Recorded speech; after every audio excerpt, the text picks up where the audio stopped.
और आपको याद होगा संघर्ष समिति में जो लोग हैं, आप देख लीजिए उन सबकी एफिलिएशन जो है वो भारतीय जनता पार्टी के साथ है। और ये फर्क इतना है कि बीजेपी सामने नहीं आई, उसने संघर्ष समिति के नाम की कमेटी बना के आगे किए हैं। बात ये नहीं है कि कौन बात क्या रख रहा है। माता वैष्णो देवी के अगर वहाँ पे अगर बच्चे कोई सिलेक्ट हुए हैं, पहली बात तो अपनी काबिलियत पे हुए हैं, नीट पे हुए हैं। रही बात कि अगर एक्ट की बात अगर बीजेपी करती है तो 11 साल बीजेपी यहाँ जम्मू कश्मीर में हुकूमत में रही, खुद भी अलायंस में रही पीडीपी के साथ, पीडीपी और बीजेपी रहे। उसके बाद एलजी गवर्नमेंट रही, वो भी बीजेपी के लीडरों ने खुद कहा कि हमारे अपना एलजी है। मैंने नहीं कह रहा, आपने खुद सुना, उनकी अपनी बाइटों में सुना है। तो मुझे बताएं 11 साल में उनको याद क्यों नहीं आई इस एक्ट की। आज जब उमर अब्दुल्ला सरकार है उस पर ये इल्जाम लगा रहे हैं कि जनाब इन्होंने, जबकि हमने नहीं। यूनिवर्सिटियों का चांसलर कौन है? एलजी साहब है। यूनिवर्सिटियां किसके अंडर हैं? एलजी साहब के अंडर हैं। तो बीजेपी फिर एजुकेशन किसके खिलाफ कर रही है? एलजी साहब के खिलाफ कर रही है, क्योंकि उमर अब्दुल्ला सरकार का तो यूनिवर्सिटियों में रोल ही नहीं है। आप लोग सब पढ़े लिखे जर्नलिस्ट हैं और आप सीनियर जर्नलिस्ट हैं, आप थोड़ी खोज कर लें कि यूनिवर्सिटियों का चांसलर कौन है। यूनिवर्सिटियों में जो वाइस चांसलर लगाए जा रहे हैं, किसको पूछ के लगाए जा रहे हैं? है वो जम्मू के शहर के लोगों की जो इंडिविजुअल सोच रखते हैं उनकी नहीं है। और आपको याद होगा संघर्ष समिति में जो लोग हैं, आप देख लीजिए उन सबकी एफिलिएशन जो है वो भारतीय जनता पार्टी के साथ है। और ये फर्क इतना है कि बीजेपी सामने नहीं आई, उसने संघर्ष समिति के नाम की कमेटी बना के आगे किए हैं। बात ये नहीं है कि कौन बात क्या रख रहा है। माता वैष्णो देवी के अगर वहाँ पे अगर बच्चे कोई सिलेक्ट हुए हैं, पहली बात तो अपनी काबिलियत पे हुए हैं, नीट पे हुए हैं। रही बात कि अगर एक्ट की बात अगर बीजेपी करती है तो 11 साल बीजेपी यहाँ जम्मू कश्मीर में हुकूमत में रही, खुद भी अलायंस में रही पीडीपी के साथ, पीडीपी और बीजेपी रहे। उसके बाद एलजी गवर्नमेंट रही, वो भी बीजेपी के लीडरों ने खुद कहा कि हमारे अपना एलजी है। मैंने नहीं कह रहा, आपने खुद सुना, उनकी अपनी बाइटों में सुना है। तो मुझे बताएं 11 साल में उनको याद क्यों नहीं आई इस एक्ट की।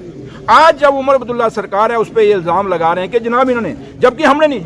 यूनिवर्सिटियों का चांसलर कौन है?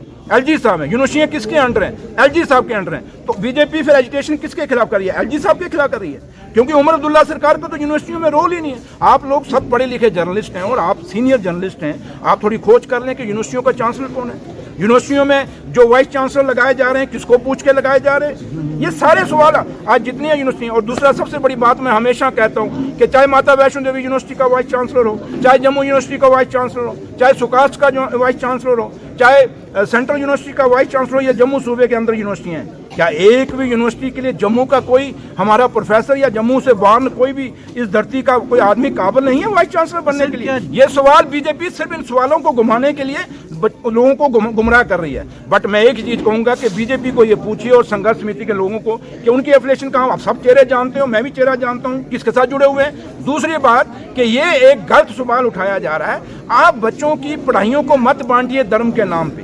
काबिलियत देखिए, काबिलियत क्या है। एक शहर बीजेपी अपना बात कहती है कि हम क्वालिटी पे बात करते हैं, हम क्वांटिटी पे बात नहीं करते। तो अगर क्वालिटी की बात करते हैं तो बीजेपी को पूछिए कि आपको ये जो आप बात उठा रहे हो, ये क्वालिटी की कर रहे हो, किसकी कर रहे हो? अगर जो बच्चे चुन के आए हैं, क्या वो पिक एंड चूज हैं? क्या वो सिलेक्टेड हैं? वो तो एक एग्जाम पास करके आए, एक नीट एग्जाम पास करके आए। इसलिए जहां तक एक्ट का ताल्लुक, मैंने आपको साफ कहा कि 11 साल थोड़े नहीं थे अगर एक्ट को चेंज करना था, वो एक्ट को। और माता वैष्णो देवी श्राइन बोर्ड का चेयरमैन कौन है? ये सवाल तो आप बीजेपी से हमें क्यों पूछते हैं बार बार? क्योंकि हमें पता है कि हमारा रोल कितना, और आप लोग जानते हैं। और आप मुझे समझ नहीं थी आती जम्मू के मीडिया की कि आप हमें बार बार घेरने की कोशिश क्यों करते हैं, क्योंकि आपको पता है कि वो माता वैष्णो देवी श्राइन बोर्ड का चेयरमैन कौन है, यूनिवर्सिटी का चेयरमैन कौन है और कौन क्या होता है। तो लिहाजा मैं आपसे यही अपील करूंगा कि ये सवाल बीजेपी को आप पूछिए।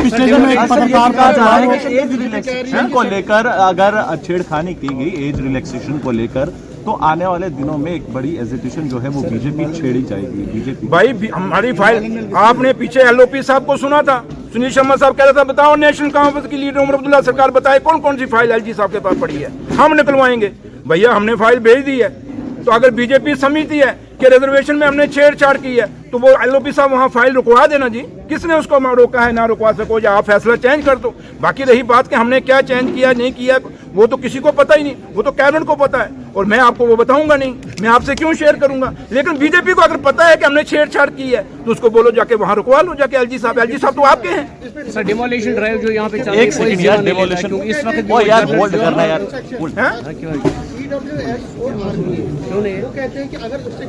समीर भाई मैंने सुनिए, छेड़खानी की बात अभी है, छेड़खानी पे पर्चा भी लगता है, आपको पता है ना? तो इसलिए आप एक बात को मत दो बार बार रिपीट करिए। नहीं, सुनिए मेरी बात। मैंने एक ही सवाल आपको कह दिया कि सुनील शर्मा ने खुद कहा और आप लोगों की प्रेस कॉन्फ्रेंस में कहा कि भाई कौन सी फाइल जो उमर अब्दुल्ला की नहीं रुकी हुई है, जो दिल्ली के पास नहीं गई, नहीं निकली, मुझे बताओ।